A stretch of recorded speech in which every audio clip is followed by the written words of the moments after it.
നമസ്കാരം. Padma. City lights. Charlie ചാപ്ലിൻ്റെ city lights. പേര് പറയുന്നത് പോലെ ഒരു സിറ്റിയിലാണ് കഥ നടക്കുന്നത്. Heart of the city. ഒരു തിരക്കുകളുള്ള ബഹളങ്ങളുള്ള ഒരു സിറ്റിയുടെ നടുക്ക്. അദ്ദേഹത്തിൻ്റെ സിഗ്നേച്ചർ ക്യാരക്ടറായ ട്രാമ്പ്. ആ ട്രാമ്പും ഒരു ബ്ലൈൻഡ് ഗേൾ, പൂക്കൾ വിൽക്കുന്ന ഒരു ബ്ലൈൻഡ് ഗേൾ. ഇവർ തമ്മിലുള്ള റിലേഷൻഷിപ്പാണ് കഥ. പക്ഷേ എപ്പോഴും പോലെ ചാർലി ചാപ്ലിൻ ആ ടെറൈൻ എന്താണ് ആ രാജ്യത്ത് നടക്കുന്നത്, ആ പ്രദേശത്ത് നടക്കുന്നത്, ഇതെല്ലാം വ്യക്തമായിട്ട് കാണിച്ചു തന്നിട്ടുണ്ട്. സിനിമ തുടങ്ങുന്ന കാഴ്ച തന്നെ ഒരു വലിയ കോൺഫറൻസ് നടക്കുന്നു. പീസ് ആൻഡ് പ്രോസ്പെറിറ്റി എന്ന് പറയുന്ന ഒരു സ്റ്റാച്ചുവിൻ്റെ ഇനോഗ്രേഷനാണ് കാണിക്കുന്നത്. അവിടെ സ്റ്റാച്ചു മൂടപ്പെട്ടിരിക്കുന്നു. ഇവർ സ്പീച്ചൊക്കെ കഴിഞ്ഞ് ആ സ്റ്റാച്ചു ഓപ്പൺ ചെയ്യുമ്പോൾ ആ സ്റ്റാച്ചുവിൻ്റെ മടിയിലായിട്ട് ചാപ്ലിൻ കിടന്നുറങ്ങുന്ന സീനിലാണ് തുടങ്ങുന്നത്. അതായത് സമാധാനം വേണ്ട സ്ഥലത്ത് സമാധാനക്കേട് കാണിച്ചുകൊണ്ട് ചാപ്ലിൻ സിനിമ തുടങ്ങുന്നു. ആ കെയോസിലാണ് സിനിമ ആരംഭിക്കുന്നത്. എന്നിട്ട് തെരുവുകളിലേക്ക് പോകുന്നു. തെരുവുകളിലുള്ള തിരക്ക്, അവിടുത്തെ തെരുവുകളിൽ അങ്ങോട്ടും ഇങ്ങോട്ടും ഓടി നടന്ന് പേപ്പർ വിൽക്കുന്നവർ, പലതരം കച്ചവടം ചെയ്യുന്നവർ, ഇതെല്ലാം കാണിക്കും. ചാപ്ലിനും അതിലൊരാളാണല്ലോ. അതായത് അൺഎംപ്ലോയ്മെൻറ്റിൻ്റെ വേറൊരു രീതി കാണിക്കും. അങ്ങനെ ഒരു കോർണറിൽ തെരുവിൽ ചാപ്ലിൻ എത്തുമ്പോൾ ഈ പെൺകുട്ടിയെ കാണുന്നു. ഈ പൂക്കൾ വിൽക്കുന്ന പെൺകുട്ടിയെ കാണുന്നു. അങ്ങനെ അവർ തമ്മിൽ സംസാരം തുടങ്ങുന്നു. പതുക്കെ പതുക്കെ അടുക്കുന്നു. അതിൻ്റെ ഫേസ്റ്റ് ഷോട്ട് അവരുടെ റിലേഷൻഷിപ്പ് ആരംഭിക്കുമ്പോൾ, ആ സംസാരം ആരംഭിക്കുന്ന ഒരു ഷോട്ടുണ്ട്.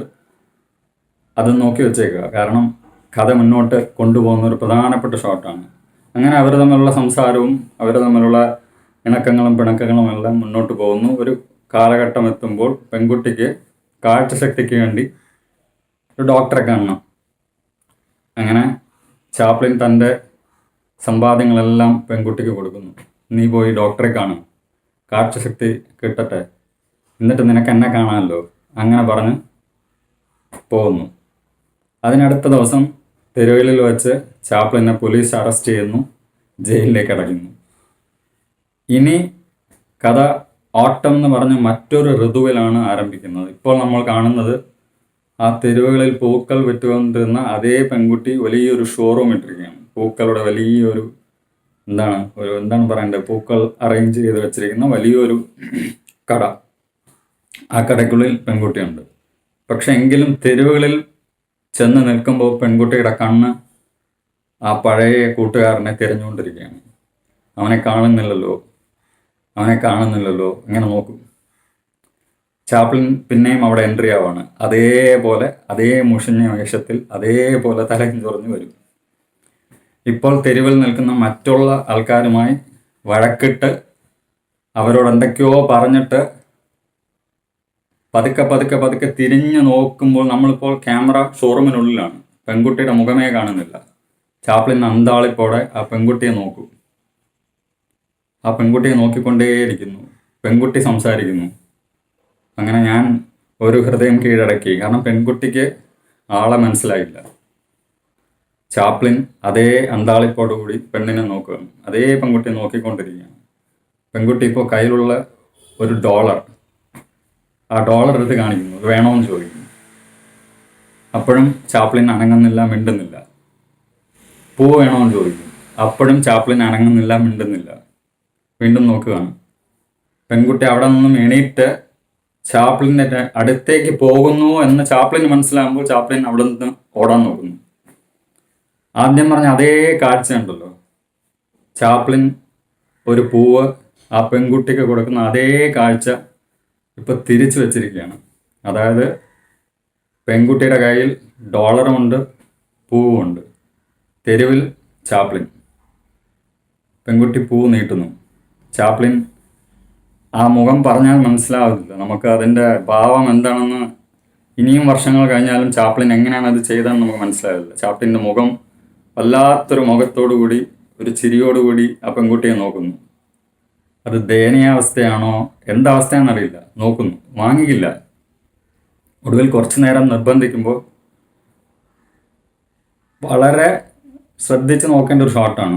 ഈ രണ്ട് വിരലുകൾ വെച്ച് ആ പൂക്കൾ എടുക്കുന്നു. അതായത് വളർന്ന ഒരു ചെടിയിൽ നിന്നും നമ്മൾ എങ്ങനെയാണോ പൂക്കൾ എടുക്കുന്നത് അതേപോലെ ഇങ്ങനെ വിരലുകൾ വെച്ച് പൂക്കൾ എടുക്കുന്നു, വാങ്ങില്ല. എന്നിട്ട് തിരിഞ്ഞ് നടക്കാൻ തുടങ്ങുന്നതും പെൺകുട്ടി വന്നു ആ കയ്യിലിരിക്കുന്ന പണം കൊടുക്കുന്നു. കൊണ്ടുപൊക്കോ നീ എന്ന് പറഞ്ഞാൽ കയ്യിൽ തൊടുമ്പോൾ പെൺകുട്ടിയുടെ മുഖം മാറും. ഈ കൈകൾ ഞാൻ തൊട്ടിട്ടുണ്ടല്ലോ. അങ്ങനെ പതുക്കെ പതുക്കെ കയ്യിൽ വീണ്ടും തൊടുന്നു. കോട്ടിലൂടെ കൈ മുകളിലേക്ക് ഓട്ടിക്കുന്നു. പെൺകുട്ടി ചോദിക്കുന്നു, യു എന്ന് ചോദിക്കുന്നു. അപ്പോഴും ചാപ്ലിൻ്റെ ഒരു മുഖമുണ്ട്. അത് പറഞ്ഞ് മനസ്സിലാക്കാൻ പറ്റില്ല. വല്ലാത്തൊരു അന്താളിപ്പോടുകൂടി വീണ്ടും നോക്കിക്കൊണ്ടിരുന്നിട്ട് യു ക്യാൻ സീ നൗ എന്നാണ് ചോദിക്കുന്നത്. അതിന് മറുപടി പെൺകുട്ടി പറയുന്നു, yes I can see now. ഈ ഒരു ഷോട്ടിലാണ് കഥ തീരുന്നത്. ചാപ്ലിൻ്റെ സിനിമകൾ എത്ര വർഷം കഴിഞ്ഞാലും നമ്മൾ വീണ്ടും വീണ്ടും പറയുകയും കാണുകയും ചെയ്യും. സിറ്റി ലൈറ്റ്സ് കാണാത്തവർ കാണുക. ഇനിയും ഏതെങ്കിലും സിനിമകളെക്കുറിച്ചോ എന്തെങ്കിലും സംസാരിക്കണമെന്നുണ്ടെങ്കിൽ ഒന്ന് കമൻറ്റ് ചെയ്യുക അല്ലെങ്കിൽ സജസ്റ്റ് ചെയ്യുക. സോ വീണ്ടും കാണാം. പത്മ.